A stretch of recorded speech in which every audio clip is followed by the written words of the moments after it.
तो अहमदाबाद ब्लास्ट मामले का जिक्र हम कर रहे हैं। कोर्ट ने आज ऐतिहासिक फैसला सुनाया और इस फैसले के साथ 38 दोषियों को सजाए मौत सुनाई गई, यानी कि मौत की सजा। कोर्ट ने अपने फैसले में लिखा कि आतंकियों ने तत्कालीन मुख्यमंत्री नरेंद्र मोदी को भी मारने की साजिश की थी, जो अच्छे नसीब की वजह से बचे। 2008 में हुए सीरियल धमाकों के वक्त मोदी गुजरात के सीएम थे और नरेंद्र मोदी घायलों से मुलाकात करने के लिए बाकायदा अस्पताल भी गए थे।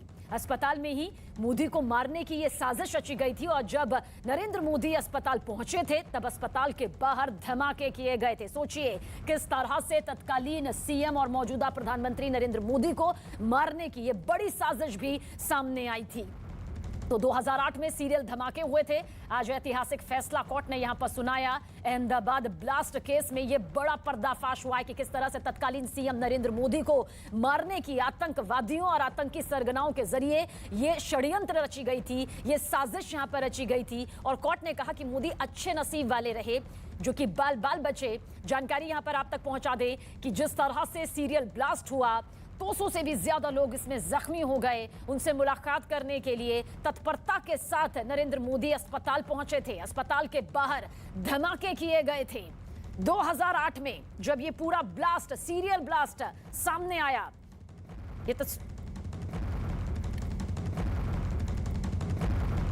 ये नामदार कोर्ट का एक लैंडमार्क जजमेंट आज आया है और उसमें 8 तारीख को जो कन्विक्शन हुई थी कुल 49 एक्यूज़ को, उसमें से 38 एक्यूज़ को फांसी की सज़ा सुनाई गई है।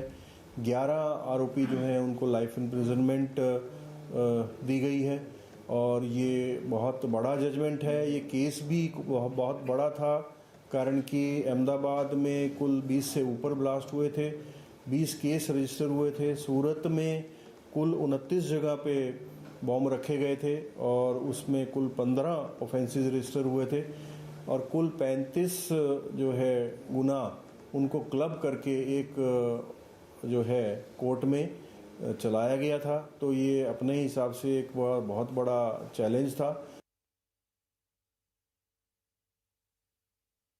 तो तत्कालीन सीएम नरेंद्र मोदी को मारने की साजिश यहां पर की गई थी। 2008 में सीरियल ब्लास्ट हुए थे, लगातार एक के बाद एक धमाके हुए थे। लहूलुहान पूरी धरती नजर आ रही थी, लेकिन इस मामले को बेहद गंभीरता के साथ लिया गया। एक लंबा वक्त रहा, इंतजार रहा, लेकिन आखिरकार आज दोषियों को सजा हो गई। वो सजा हुई जिसने इतिहास यहां पर जरूर रचा है। इंतजार भी इसी सजा का किया जा रहा था। सीरियल ब्लास्ट में जिन लोगों ने अपनी जान गंवाई, जो लोग जख्मी हो गए, जिन्होंने अपनों को खोया, उनकी नजरें आज टिकी हुई थी कि आखिर इन आतंकियों को, इन दोषियों को क्या सजा मिलती है। लेकिन इस बीच जो ये बड़ा खुलासा हुआ है, जिस पर से ये बड़ा पर्दाफाश हुआ है कि किस तरह से ये आतंकी तत्कालीन सीएम नरेंद्र मोदी तक को मारने की फिराक में थे, यानी कि तत्कालीन सीएम और मौजूदा प्रधानमंत्री नरेंद्र मोदी उनके निशाने पर थे। मकसद यही था कि खून की ये होली उन आतंकियों के जरिए खेली जाए और साथ ही तत्कालीन सीएम नरेंद्र मोदी को भी मौत के घाट उतारने की ये नापाक साजिश इन आतंकियों के जरिए रची गई थी। और कोर्ट ने बाकायदा अपने फैसले में इसका जिक्र भी किया है। 70 मिनट में लगातार एक के बाद एक धमाके हुए थे। 56 लोगों की जिंदगी मौत में तब्दील हो गई थी। 200 से ज्यादा इस धमाके में जख्मी हुए थे।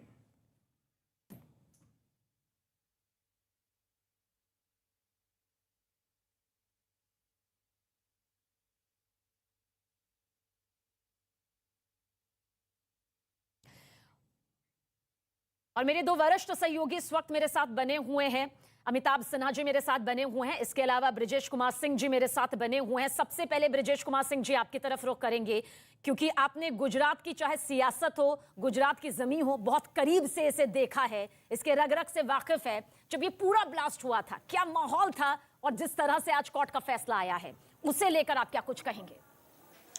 देखिए सबीना, 26 जुलाई 2008 की वो शाम थी और मैं उस वक्त अहमदाबाद में ही था जब पहली ब्लास्ट की खबर मिली। वो वटवा इलाके में हुई थी, एक चौराहे पर वो ब्लास्ट हुआ था। और मुझे याद है मैंने उस समय जो अहमदाबाद में डीसीपी क्राइम ब्रांच होते थे अभय चुड़ासमा, मैंने उनको फ़ोन लगाया था कि कुछ सुना है और उन्होंने कहा कि हाँ एक जगह ब्लास्ट हुआ है।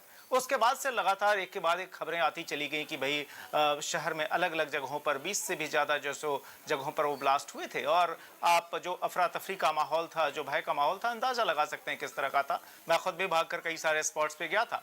लेकिन जो सबसे बड़ी बात है, जो कि खासतौर पे जो कि कोर्ट ने भी नोट की है, वो ध्यान रखिए कि यह सीरियल ब्लास्ट जो है सिर्फ मकसद ये नहीं था कि जो सामान्य लोग हैं उन्हीं को निशाना बनाया जाए अहमदाबाद शहर के, बल्कि जो है राज्य के जो मुख्यमंत्री थे उस समय नरेंद्र मोदी, उनको भी निशाने पर लेने की कोशिश की गई थी। और पैटर्न क्या था, इस पैटर्न को समझने की आवश्यकता है।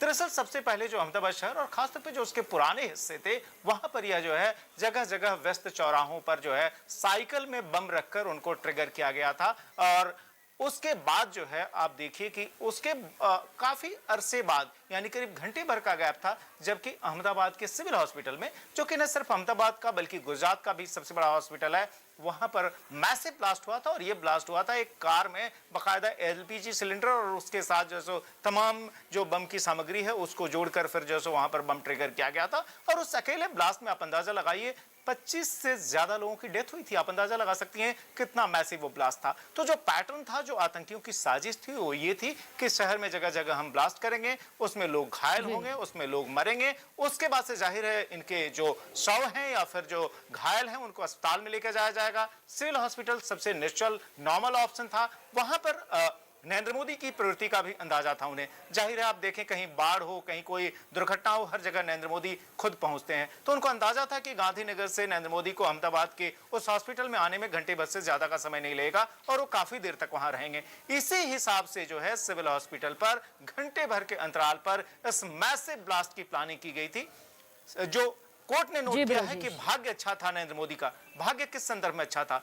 अब ध्यान रखें, उस समय जो सिक्योरिटी ऑपरेटर्स से जुड़े हुए जो लोग थे उनसे भी मैंने बात की थी। नरेंद्र मोदी निकल कर जाना चाह रहे थे तत्काल, लेकिन जो उनकी सुरक्षा से जुड़े हुए लोग थे उन्होंने उनको मना किया। बोला कि साहब अभी शहर में हालात ठीक नहीं है, अभी पता नहीं है कि कहां पर कितने बम अभी बचे हुए, आप रुकिए।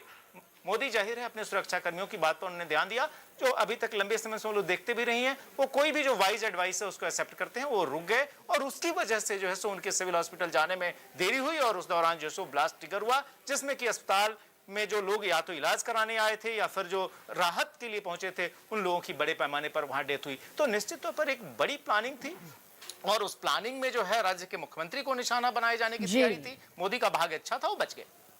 बिल्कुल ब्रजेश जी, क्योंकि आपने आंखों देखी यहाँ पर उस चीज को देखा है, उस मंजर को यहाँ पर देखा है। क्या कुछ इसके बाद फैसले रहे, किस तरह से पूरा एक्शन मोड में एक बार फिर से सिस्टम नजर आया, सुरक्षा किस तरह से उस वक्त की थी, ये भी गहराई से आपसे आगे जानेंगे। अमिताभ सिन्हा जी भी हमारे साथ मौजूद है। अमिताभ सिन्हा जी, एक ऐतिहासिक फैसला आज अहमदाबाद ब्लास्ट केस को लेकर सामने आया है, लेकिन इसके साथ ये बड़ा पर्दाफाश है, बड़ा खुलासा कि मौजूदा प्रधानमंत्री नरेंद्र मोदी और तत्कालीन सीएम नरेंद्र मोदी की हत्या की भी बड़ी साजिश हुई थी।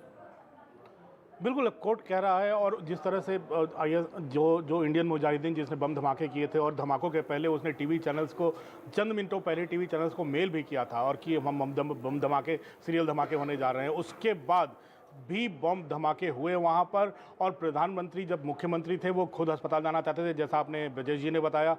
लेकिन सबसे बड़ी बात, वहाँ का सुरक्षा तंत्र काफ़ी चाक चौबंद था। और इससे क्या प्रधानमंत्री इसके बाद आसानी से मुख्यमंत्री नरेंद्र मोदी नहीं बैठे। उन्होंने अपनी पूरी टीम को बुलाया, मंत्रणा की उनके साथ, एक विशेष जांच दल गठित किया और जांच दल ऐसे अधिकारियों का था जिनकी इंटीग्रिटी और जिनका इन्वेस्टिगेशन गुजरात में काफ़ी जोरदार तरीके से जाना जाता है। तो इन पूरी टीम ने सिर्फ 19 दिनों में पूरे केस को क्रैक किया। अहमदाबाद में किस जगह ये सारे रहते थे, किस जगह किराए पर, कहाँ इन लोगों ने ट्रेनिंग की और 15 अगस्त से 11 गिरफ्तारियां, 15 अगस्त उसी साल 2008 में 11 गिरफ्तारियां कर गिरफ्तारियों की शुरुआत कर दी। अब इन्वेस्टिगेशन चल रहा था, लेकिन प्रोसिक्यूशन का पार्ट जो था वो भी बहुत ज़बरदस्त था। अगर 14 साल में किसी भी अभियुक्त को जमानत नहीं मिल पाई, 1-2 एक्यूज थे जिनको मानसिक बीमारी के नाम पर जमानत मिली, लेकिन किसी भी अभियुक्त को बेल तक नहीं मिल पाई। प्रोसिक्यूशन का ये कमाल था, गुजरात पुलिस के प्रोसिक्यूशन का कमाल था।